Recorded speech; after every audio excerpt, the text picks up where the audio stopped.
myself of heritage and be made of spun light. I will be a river, flowing in the four directions, every spirit beckoning me to remember I am not this body. 2.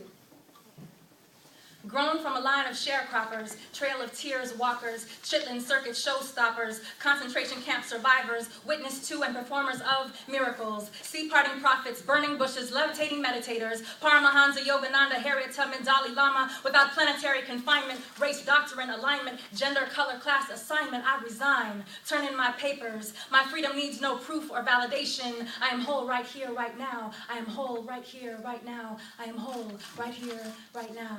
This, my mantra, this, my song. 3. When asked my ethnicity on applications and paperwork, I will attach this poem with a note saying, please see attached poem. I am a river. There's no box for that.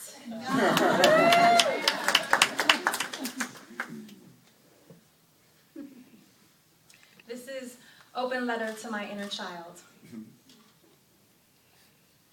I would tear the stars from the sky and cook them up in a stew if that would feed you, but I cannot lift your heels and make your feet dance. Women are not girls. That is God's wonder punch, I know. You still sleep on riverbed pillows, ball your fists in habitual angst. I cannot unfold laughter from your lips, lighten your load into the sun. Only you can do that. I propose we do this with dignity. No name-calling or stuck-out tongues, just be still. Long enough for the lines to unblur themselves.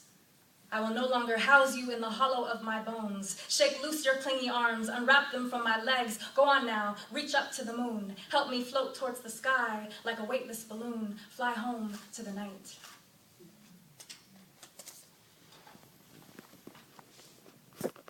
So I met my dad when I was 20.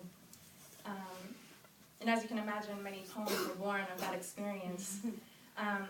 It was kind of like a warped and beautiful blessing in terms of the timing because he was in the beginning stages of Alzheimer's.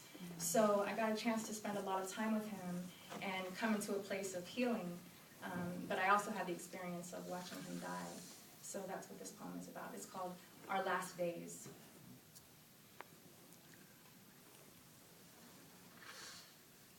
One. Monday, April 14th, 2003. Convalescent homes. A house of blank stares where urine stank and ammonia air fist fight fluorescent lights straining to see. The million memories suspended from the stucco ceiling. A backwards culture we must be to leave our elders to claustrophobic days and cherry jello. 2. Tuesday, May 20th, 2003. My voice dangled mute from my neck as I wiped the running from his nose. Sometimes he recognized me. Always met my gaze at least once during the visit. Knew I brought familiar touch, song, comfort, if temporary and soon forgotten. Earthly things like apologies and birthdays spun weightless around us, wanted to relieve him. The gift of time, a tiny universe of gratitude in my palm. I cry into his chest, wish him a good journey, free him from himself. 3. Wednesday, June 11th, 2003. Morning. We're calling to inform you that the patient has expired, as if he were a quart of milk. I had seen him on Saturday, sang his eyes on the sparrow, held his warm hand, long brown fingers, noticeably similar to the smaller beige version, mine. The 3 days between Saturday and Wednesday trampled me, a stampede of sorrow. Rushed to the mirror to look at him in my face.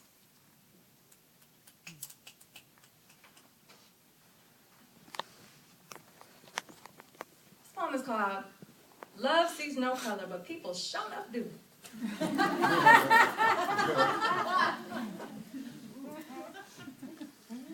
He wasn't a Panther, but he had his moods. Debated political policies at dinner parties, raged racial rhetoric, left the table flush with honky on his lips.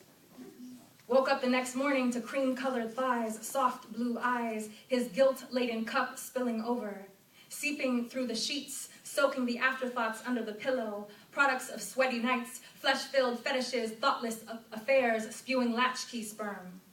He, boulder, we, pebbles, left in the roadside dust cloud, orphaned saffron children. Mother, a pile of eggshell, father, an evasive shadow. What manner of man? Talk, black, sleep, white. Wonder what your mama would say, or the wrath you got on Judgment Day. Daddy wore his fear, cloaked in height, booming baritone thespian intensity. Bet you never began to dream me. Black woman, you made. Breath and poetry allow me the last word. Still, no victory dance lives in the legs of a fatherless girl child. No redemption song sung from this mouth in your honor, though for both our sakes, I forgive you. Wear your jeans, proud proof of who you could have been. I can't really see very well. Did y'all see the people that have already read it?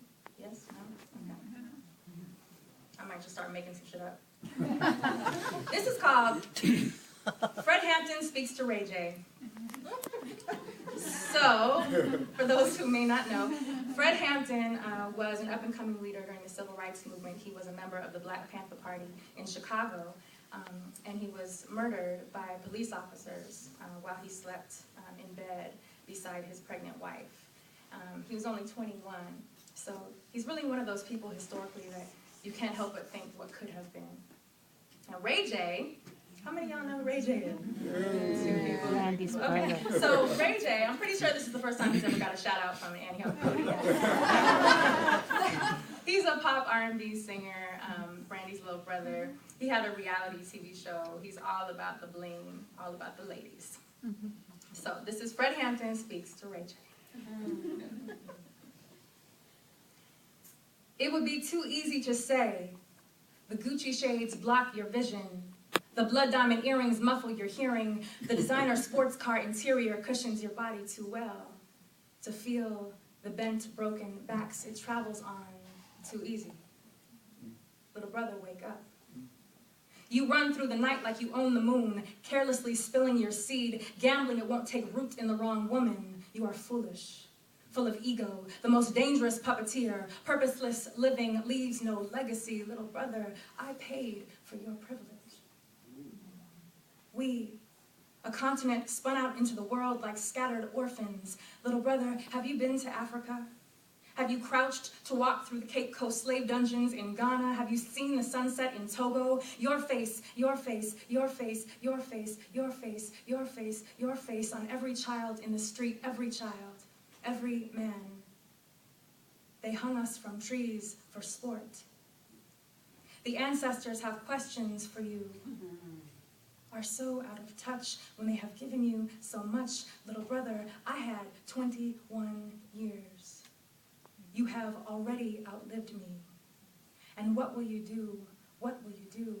What will you do with your time?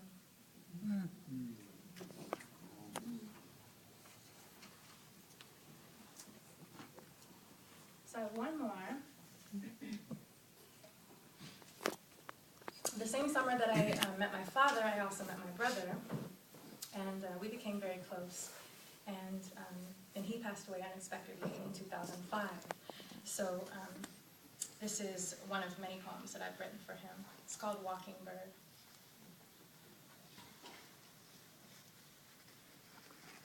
When my road is done, and when my final song is sung, and when I walk on home, I know I will not be alone.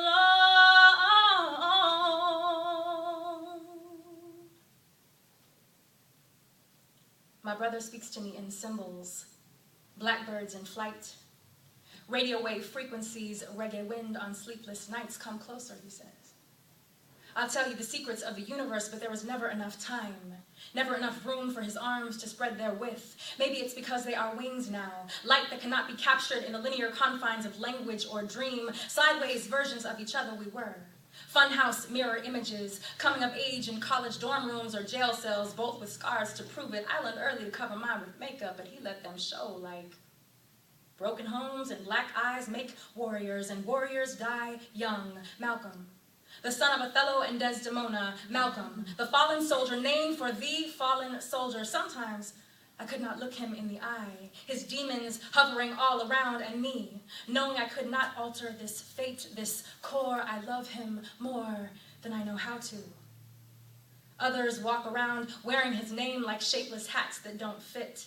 His smile finds its way into my days on other people's faces, strangers on the street, moments tucked deep in angles that hang sideways. I go to sleep.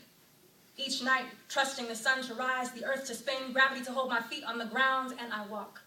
One foot in front of the other, day after day, he is woven into my breath, and I do not fear death.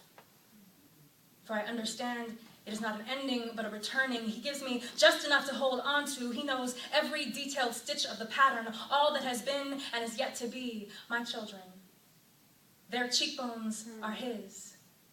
I will recognize him when they are born. Taste again our joy in their laughter. The blood bonds that do not break with death, lifetimes etched in soul bodies, hieroglyphic fairy tale treasure maps tell we will meet 1,000 times again. Our connection like wind knows nothing of time, breath, goodbye. If it is true that a piece of our spirit is captured when we are photographed, then that picture of us smiling, his arm around my shoulder, the one his mother placed on his chest to burn to ash with his body, took a sliver of me away from this earthly matter. She flies and laughs, whispers to the me that is still here that we are okay, free now. And this is not really a poem. It is just my insides leaking out and my soul rushing to the kitchen to grab enough pots and pans to catch it all before it hits the floor.